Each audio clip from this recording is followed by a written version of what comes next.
Good afternoon, Valley City State University. My name is Professor Angela Mirso, and I am here in the Road Science Center for our final artist talk for the fall 2022 academic year. I am proud to introduce Nicole Hurt, an art education major and a digital design minor from Hillsboro, North Dakota. She will be going over her exhibition, Hidden Underneath, and talking about her process in art through drawing, painting, sculpture, so many things. So for everyone tuning in, faculty, staff, students, alumni, friends of the university, sit back, relax, and there will be a QR popping throughout the screen that you can ask questions, but we will be doing the questions and answers at the very end of this talk. So, Nicole? Hi, everyone. Welcome to my senior capstone exhibit, Artist Talk for Hidden Underneath. My name is Nicole, and I'm a senior here at VCSU. I've just been working on this show and developing it in the last few years here at VCSU. So everyone who is an artist or art education major here has to have a show to graduate instead of like writing a capstone paper. So I compiled this show and I've been working on it. So I just wanted to also take this as an opportunity to take a deeper look at myself. Psychology and art therapy are kind of two topics that have always intrigued me, so I wanted to challenge myself and incorporate my own experiences and emotions from my life into my show. I also wish to destigmatize topics surrounding mental health just because it's always seemed to be pushed aside. Getting people to talk and share their experience about these heavy topics is an important process, and I think we need to start going through this together, not alone. I really have taken an interest in being an advocate for mental health, wellness, and overall helping others. So, a little bit about me. I was raised by two amazing parents, Les and Jane Hurt. We originally were located in Hoople, North Dakota until we relocated to Hillsboro, North Dakota. I have two brothers, Jacob and Brian, and my sister, Jillian. So if you ever catch us together, you'll probably realize we have the exact same personality. My childhood was pretty amazing and consisted mostly of Finding Nemo on repeat or fighting in WWE wrestling matches between us siblings. So moving on to more of my middle school and high school years, this was kind of a harder time in my life just because I lacked kind of confidence in myself, and it can really affect a person a lot. I know now that I was kind of depressed throughout high school, but I just kept pushing through every day. Associating emotions with weakness, I started thinking that if I showed how I was feeling, I was just weak, so I kind of blocked emotions out and kept to myself. Looking back, I had so much going on for me, but depression kind of took all the happy moments and left me with just looking back on hard times. But I was physically healthy, being in 3 sports, had a good family, and great grades and achievements throughout school. But I should have been proud of myself, but I just wasn't because my insecurities and depression just blinded how successful I thought I was. So moving on to more recent me, I finally decided to go to VCSU for art education my senior year of high school. And then I tacked on a digital design minor too. Still, I was very scared and not confident in my skills, but every day, going to college, going to class, this kept growing. So I also reconnected with family back home, and they helped me grow, let loose, and realize that every day is a fresh start. So I actually went to Sitka, Alaska for a summer and worked there. So I was with complete strangers, lived with them, spent all my time with them, and I was able to travel by myself and push my boundaries, which wasn't even a thought in high school. So pretty proud of that. I still do have days where I struggle with accepting who I am, but this is a growing process. Rome was not built in a day.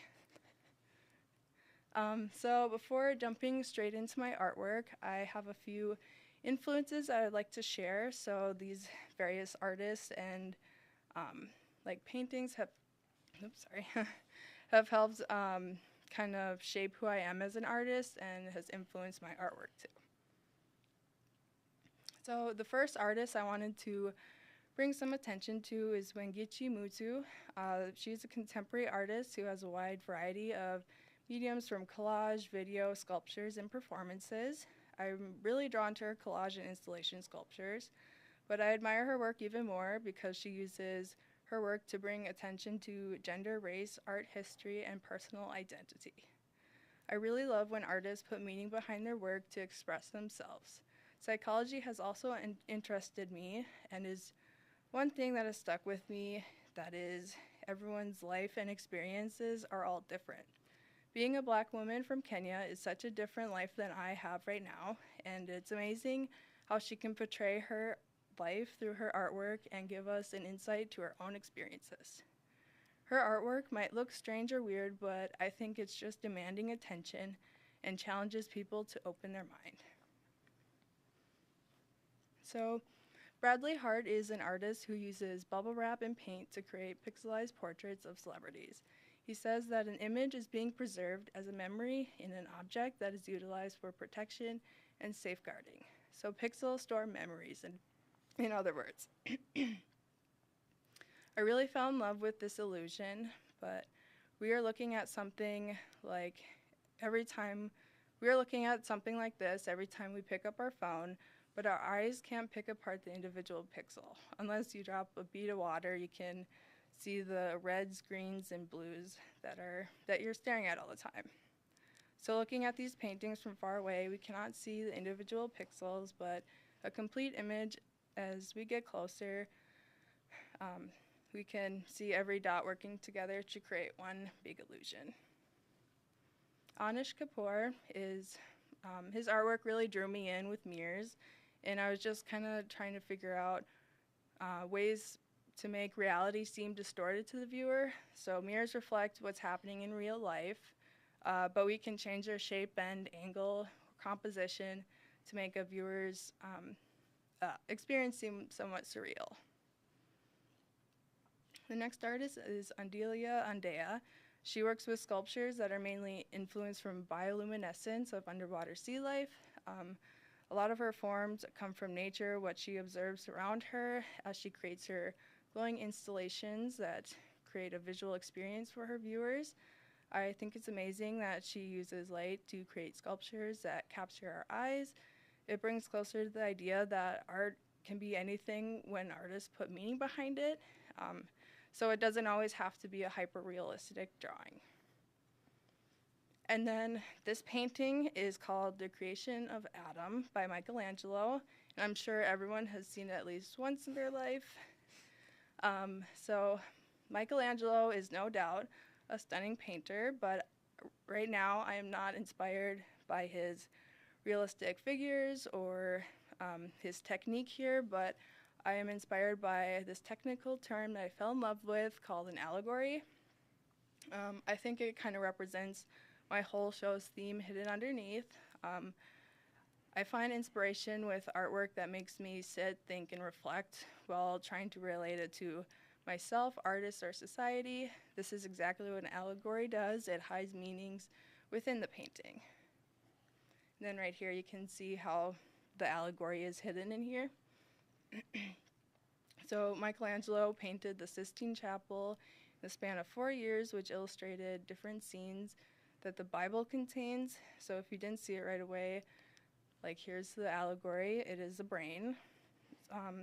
So he did this because he thought the church didn't really accept anyone else's ideas, or they didn't believe in science. So Michelangelo gave a little FU to the church for doing this and hid this within his piece. So moving on to more previous work. This was one I did my freshman year in design class with Angela. So a lot has been developed here, as you can tell. But this just looks really flat to me, and like I'm seeing shading kind of develop. I haven't really had a lot of painting experience before college, so I kind of just gotten into it when I've been here. So So another piece is this one, Death from Above. It is another one freshman year from design class.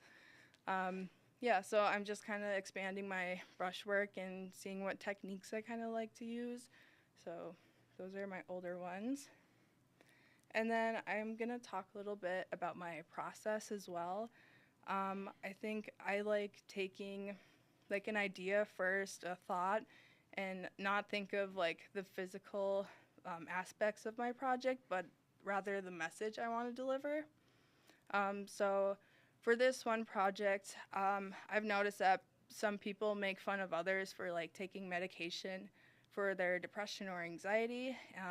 A few close family members has anxiety, so they have to cope with this, and they do take medication for this. But they have like unbearable stomach pains, headaches, dizziness, even like panic attacks that interrupt their everyday life. So I just wanted to use this to show people that like this might be their only option, taking medication. And I do encourage like other coping strategies, but ultimately we should not be judging people for taking medication for mental illnesses. Okay, so moving on to more the structure of the project.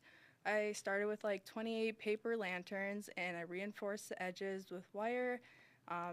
This took a long time to do. And then I took a piece of wood, drilled some holes in it, and then 50-pound fishing wire is going to be used to hold this cloud up. And I just attached the lanterns with fishing wire and string, and then I put LED lights around it. So, and then here's a video of that. So I put the batting on. So I used polyfill, which is found in like pillows.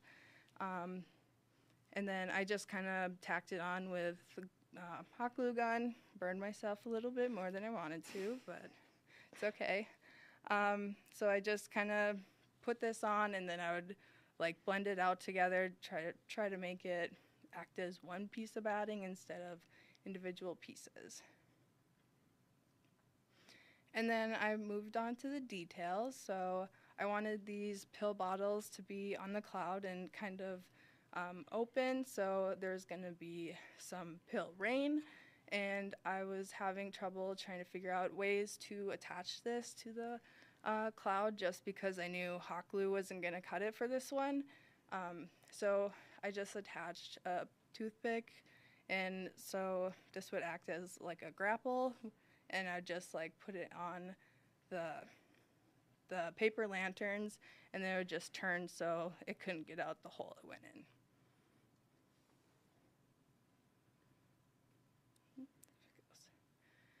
So using a similar method, I attached the pill bottles to the cloud just like I did the pill rain, I guess.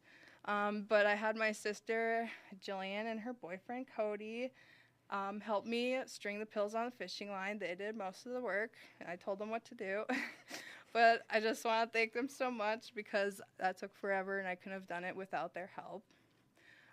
So I decided to leave them off the cloud until we installed, just because they were a pain to try to untangle. So yeah, I would just poke holes in the top and bottom of the pills. I would like disconnect them, and then we'd put one capsule on first, we'd tie a knot, and then we'd enclose it in the knot so the knots aren't visible. And then here we have the final project, Solace Showers. So yeah, it's a light up cloud with colorful pill rain, just to try to open up the conversation and close the gaps and misconceptions about taking medicine for anxiety or depression. People might be in so much mental or physical pain, and we should not be judging them for what they cannot control. Okay, so some artworks that helped me shape where my show is right now. So I'll just go through some of them. This was a piece called Hidden Underneath. It's originally the piece that inspired my show. I completed this in painting when I was trying to think of something that could be like a 6-panel collage. So I was like, let's take a look at different mental illnesses that we might not be able to necessarily see in people with the naked eye. So hidden underneath has from the top right to left. So as anxiety, depression, addiction, schizophrenia, eating disorders, and insomnia are all depicted here. And I tried to research all of these and give it just representation using different colors and imagery to kind of evoke the feelings of people who might be going through these. So it kind of educated myself, and I wanted to use my art to educate others too. So this is a piece called Nevermore. It was inspired after I lost a loved one very quickly and unexpectedly. So this kind of shows my kind of allegories working into my artwork. Like there's rose petals on here. They might be a little difficult to see, but there's rose petals that represent love, and then birds usually represent death traditionally. And then I put envelopes on there just to represent kind of all the things I wish I could have said, but they're necessarily, I can't say them anymore. But I thought this was a really good piece for me, kind of just showing like my allegories. And then this one is Perfectionist. So it is acrylic painting, and I took the idea of like Greek statues and how they're perfect, and everything the Greeks did, they try to be perfect with their sculptures and everything like that. So I'm a perfectionist, and it's kind of hard for me sometimes because I don't know when to stop in art. I just keep going. But I kind of in the background had like captions of like what a perfectionist might say, like, oh, this isn't good enough, like what are people gonna think of me if I'm not like perfect? So it's like a double-edged sword, and I just kind of wanted to portray that because I don't think people think of that when they think of perfectionists. So finally we can go on to the artworks of my show here. So this one is called Reflection of Youth, and my dad told me about this church that has been shut down for a little while. So he said there was a beautiful funerary statue here of a woman. So I was passing by it, and I was like, why not check it out? It's a little bit out of the way. So when I got there, I looked at her first.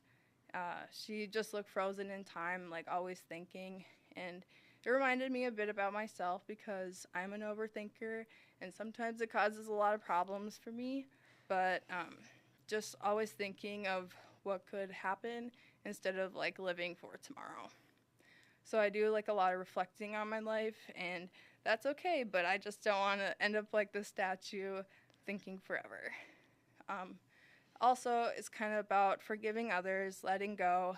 Like, forgiving is so much more rewarding and like good for your own well-being because you're not using your energy to just despise a person. So yeah, I just didn't want to end up like this woman thinking of like what could have been different if she changed something in the past. So just be assertive and be forgiving for your own mental health. So this one is another uplifting piece for me. You can tell my painting has changed a lot. This was even only a year apart, so I think that's kind of crazy to see my previous pieces from here and then to get here. So let's see. Take My Hand is about reaching out and getting support from others. My whole life I've been really quiet and reserved about my mental health. Now that I'm older and wiser, I realize that, yes, it might be uncomfortable to ask for help, but as it was for me, but I think having at least one person you can turn to for help is much better than bottling everything up and fight your battles by yourself. So this piece is also painted on glass, so it kind of gives the illusion of the hands are reaching out and grabbing you or helping you. Okay, so this one is kind of my take on connecting social media to mental health. And the idea is when you're far away, you just see a portrait of myself, but once you get closer, you can really see the individual pixels. And this is kind of my way of saying, like, you may think you know someone by what they post on social media or how I interact with people on the day to day, but so many people don't know the real me or how far I've come to get to where I am now. Um, so it's just kind of a reminder that you know someone, but people can only tell you what they want you to know. Um, we will never truly know a person, but we can we can try our best to look beyond their image of what they put out in the world and figure out who the real person is behind the pixels. And then there it is from far away. So the last piece of my show that I wanted to talk about with you today has a little friendly reminder behind it, maybe a little more morbid than you wanted, but I think it's something that we should always have in the back of our mind. So death is inevitable. There's no magic potion keeping us going, keeping our heart pumping, or skin looking young. The best we have is Botox and plastic surgery, but sometimes that doesn't even age well. So we just need to live life to the fullest because this is the only one we got. Get up every day and strive to do great things because one day we're going to be a pile of bones or whatever. So whether we like it or not, we don't know how much time we have, so we must make the most out of every moment. And then I thought it'd be interesting to show you guys the process of this, just see how I'd work in sections. And yeah, this took a little bit, but so future plans. I still have one semester of college before I'm graduating. Student teaching and completing the TLC is something I will have to do in the next semester. I am going to Grafton, North Dakota, so I'll be close to family and friends. I'm not completely sure where I'll be headed from there, but I think it'd be fun to maybe move out of state for a little bit and just get some new experiences in life. Ideally, I would love to teach high schoolers, but younger kids is always a fun time too. Really messy. Yeah. So thank you for listening to my artist talk. Reception of my show will be held after we wrap up with questions here in the Center of the Fine Arts Gallery at Valley City State University campus. Yes, thank you, Nicole. Thank you. So there'll be a QR code, folks, coming across the bottom of your screen. Use your phones to put in questions for Nicole, and I have one for you already. Okay. What advice do you give to students who've never taken an art class and they see your process and they're like, wow, you grew from this in freshman year to now? What advice? Keep at it. Like, art is a hard thing. I think it's not, a lot of people think that you're like born with this skill or like, oh my God, you just have such a talent for this. I worked hard. I kept at it. I drew things. I threw them away because they didn't look great. You guys should have seen my horses in second grade. They were the exact same horse, but I drew them like 100 times over.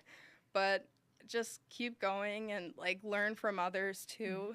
Like we can learn so much from books, but people who've had experience is really important. So just look to others for help and keep at it. So you're finishing up next semester. You're going to be in Grafton. And you keep on referencing art therapy.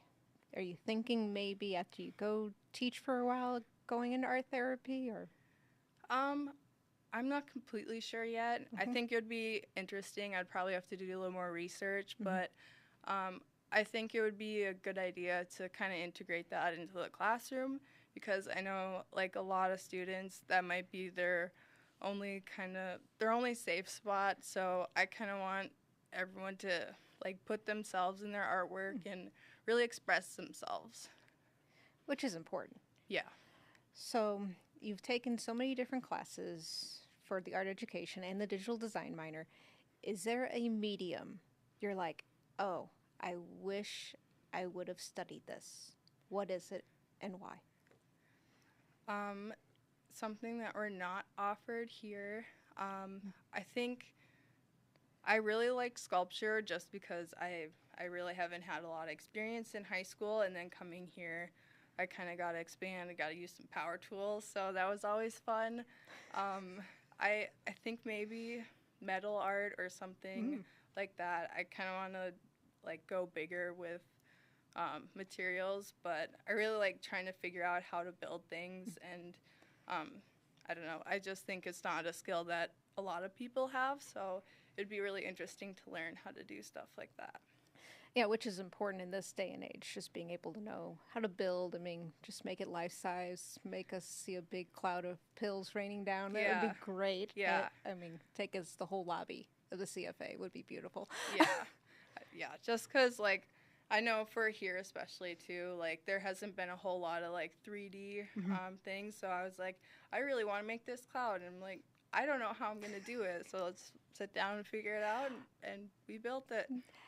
Which I think if you had to estimate how many hours just to tell the studio audience, how many hours could you give for just that cloud? Oh God. Maybe like 50. There was a lot of hours of procrastination though. Yeah. If something intimidates me, I kind of procrastinate and do other things, but I'll eventually make my way around, and yeah. Yeah. A couple months later, we got a cloud. Got a cloud. Like that drawing for the last drawing you showed. How long was that? That was about 18 hours. Yeah, that skull one. Yep. So from a question is, what piece is your favorite? Oh God. I kind of like the hands one, the take my hand. It's just, I think it kind of speaks out to me, and like, that was also one of the first pieces I created for my show, and like right when I painted it, I didn't know that it was gonna be here, so I was like, right after, I was like, this is gonna be like a pretty big statement piece for me, and I think it speaks a lot to my own experience, so I really appreciate like that part of my art too. Yeah, especially I can remember for folks tuning in that hand piece, you working on it over in McCarthy, and it was just of how you did it because you were kind of working backwards of getting it on the glass, which it's a different process than when using a canvas. Yeah, it was kind of tough. I think a lot of people who paint on glass usually do the details first, but I kind of went more of the traditional approach and kind of started with like planning out where the highlights and shadows are, and then I kind of just built off of that. So, and do you have any projects in the works right now, or you want to start like dream ones? It's like, oh, it didn't get to the show, but I think I made all of my kind of visions possible for this show. I know I wasn't gonna do one of the glass pieces that I have in my show right now, but I worked to the end and got that done. My sister helped me a lot, and I think I just need some time to kind of decompress from this. I mean, the pixel portrait took so many hours. I listened to so many podcasts about that, so I think just a little break would be good, and then I'm ready to get going again. Sweet. You said you wanted to move out of state for teaching. Any ideas where? I really like kind of the mountainous areas, like anything with trees. Like when I was in Alaska, just like being up there and being surrounded by that many trees, just the air was so fresh, and I loved every minute of it. So like maybe Montana or Colorado, something like that. But I mean, I'm open to anything. Open to anything. So you feel, and going back to that other question of with like projects, you feel like with everything in your show, you've talked what you want to right now with the mental health. Would you come back to it later? I think so. I think a lot of me is, I just want to help people. So if I can help, like just even listening to them, help them process it. And I like helping people through artwork. And I think it's not a huge thing that people know. Like you can get a piece of art and it can kind of evoke these feelings and help you in a Mm-hmm. way. So if I can do that, I would love to keep doing it. And so, what topics do you want to bring into the classroom, especially tying back with mental health? And how would you?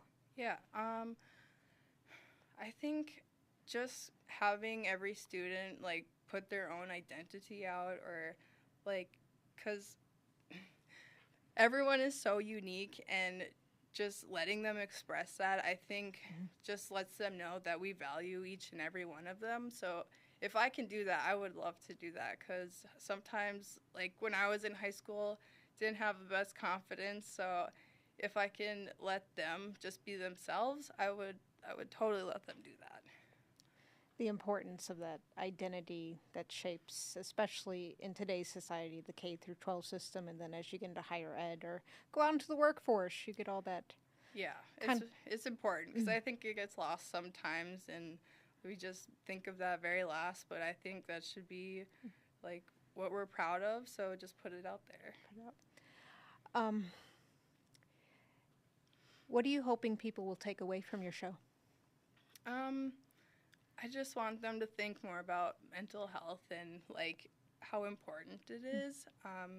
Just with the people around you, like you don't know what's going on all the time. That's why it's called Hidden Underneath. So it's just being more aware of how everyone is around you, and just being in tune with your own mental health. So Which is important in this, especially, I mean, you started in 2019 fall, and then regular school year, and then came that spring of 2020 where all COVID. COVID, and which you experienced all that fun. Yeah.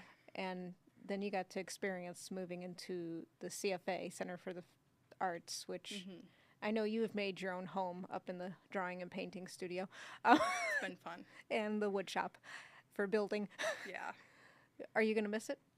I think so. I was having my last digital design class, or graphic design class, yesterday. I was like, this is kind of sad. I'm not going to be with my people, and I think the people is what make it. Like, I just love hanging out with all the art students and just having a fun time, like just being laid back, giving advice. It was just a fun experience for me.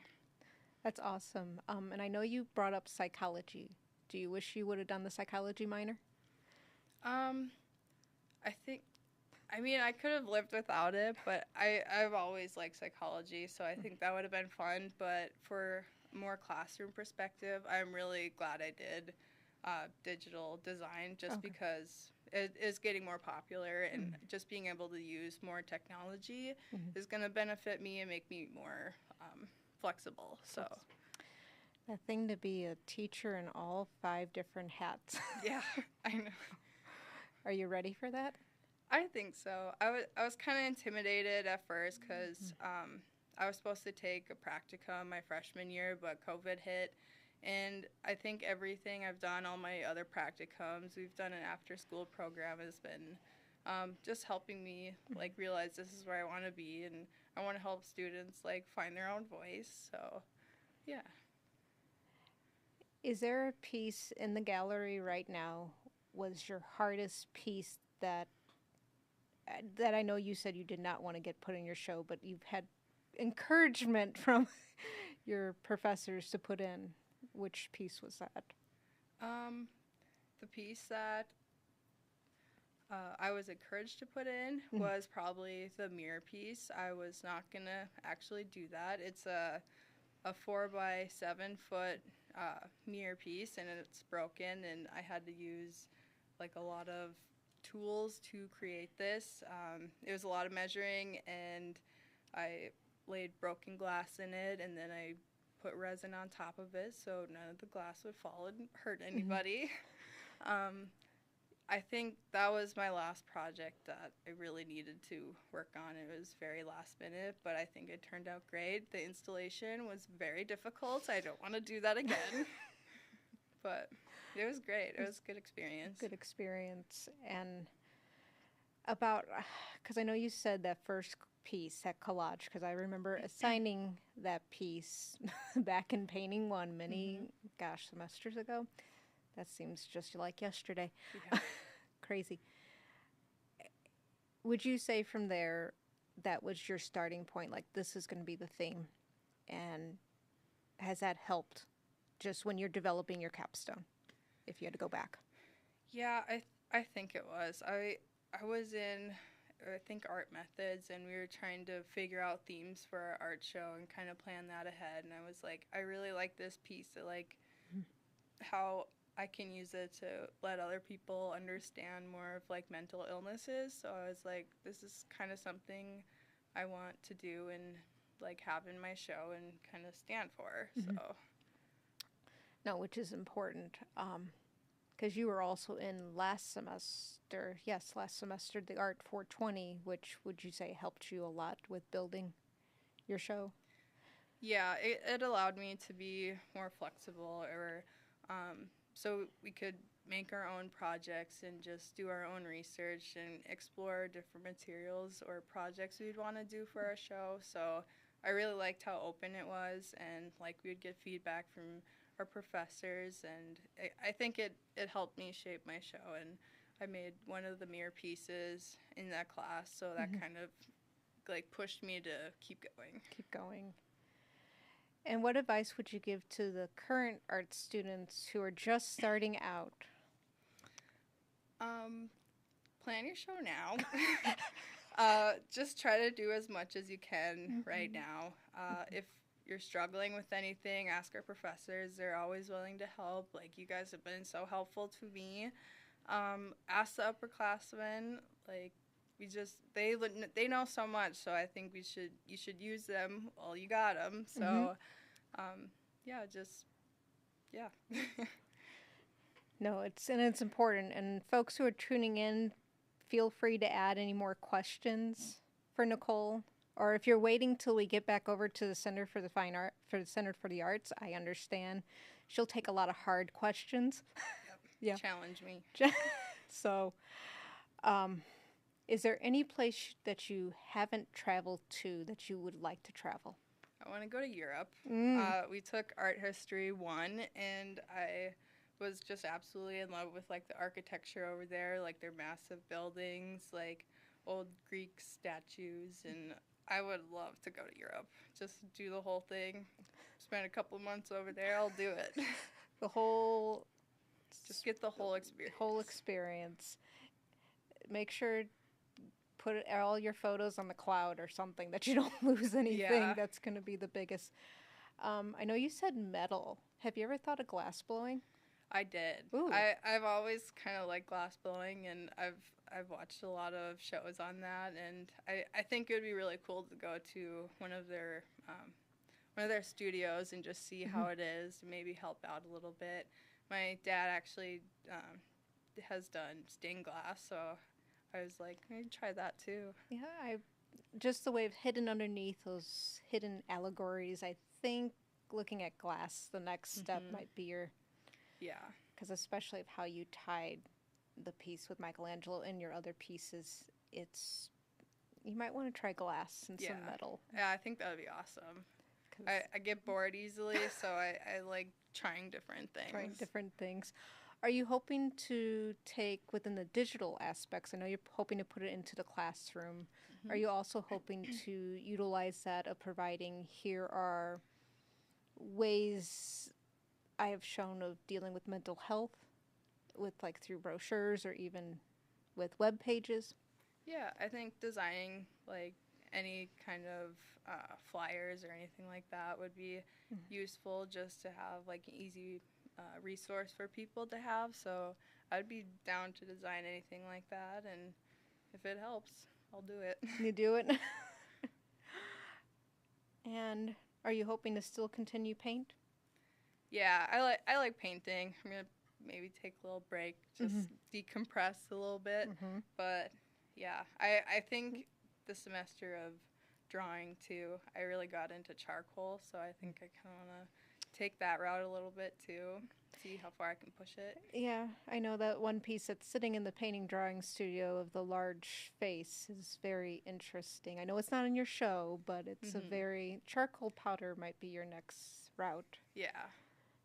So if you don't know what it looks like, it's just kind of more of a gestural portrait, and there's not a ton of facial features that are very defined, but it's just very loose and gestural. Yeah, I could see you doing a lot of large format pieces. Yeah. I was always kind of intimidated by smaller pieces, but I think as like I've grown, I do like having bigger pieces, and just having it be a statement is something I like. Which is important. I think the only advice I could give as your professor, storage Yeah. is always a problem. Yeah. Frame it before it gets all smeared. Frame it, or being able to have large newsprint rolls and a lot of spray fixative was very important. Yeah. Are you hoping to take of like the charcoal? I know you're hoping with high school students, and I know you said with the younger age, it's like, oh, this could be messier. If you had the chance, what technique would you love to share to those ages? Like, we'll just go to high school. Like, what technique you have learned that you would share back? I would love to show everyone the grid process of drawing. I love using a grid because if I just draw things, like, I feel like they're very unproportional. So, like, using a grid, and then you can just focus on a small section, like, that helped me so much. Like, I love grids. I don't draw really a lot without them, because it just makes me feel more secure. And, like, the perfectionist part of me is, like, I'm going to be working on the very simple outline for hours and not get to the actual part of the piece that I want to work hard on. Yep, which I've seen many hours of you working from drawing 1, painting 1, painting 2, drawing 2, all your classes about, and contemporary art history. Yeah. It's been fun. Oh, it's been a barrel fun, and you don't have to worry about walking across the stage for another semester. Yeah, take a little break, work with some kids. It'll be fun. But you'll be back. Yeah, I'll be back. You have to come back. Yep. For all that fun. So it looks like no other questions. They probably are holding them for the reception, which I get. Do you have any last comments, thanks you want to give, Nicole, before we... I just want to thank all my friends, family who've supported me throughout these years. My sister so much, and her boyfriend Cody so much for helping me. They helped set up my show, like, have done all the little tedious work, so I really appreciate it. And yeah, thanks for this campus for letting me grow into who I am today right now. So I'm really thankful for everyone around me. You're welcome, Nicole, and we will miss you, and including Lakin and Hannah, who were on before. And I want to make sure to give a thanks to the live stream team, Mitchell Silkman, and also to the marketing department who helped put those flyers together, Kayla, Tammy Jo, and I will also say thank you to Paula Larson, because thank you for just making sure we're keeping on track and on time, because there's a lot of things that go on in the Center for the Arts, and she makes sure we're all on a tight schedule. So thank you very much. And thank you to everybody who is tuning in, whether you are an alum, a faculty, a staff, student, or someone who is potentially wanting to come here, which we hope to see you here soon. We hope you enjoyed this talk. Enjoy, folks. Finals next week. Make sure to go to commencement, see Nicole's reception at 3 o'clock today. Make sure you come over. There's hot cider and cookies. There's food. You should come over. It's a good way to celebrate the ending of the semester. And then we hope to see you back in January for a whole new set of artist talks, visiting artists, high school exhibition, 2 digital design seniors, our juried art exhibition, and a traveling exhibition. There's a lot coming up, so stay tuned. Follow us on Facebook, Instagram. Enjoy your weekend, Vikings, and we will see you soon. Thank you.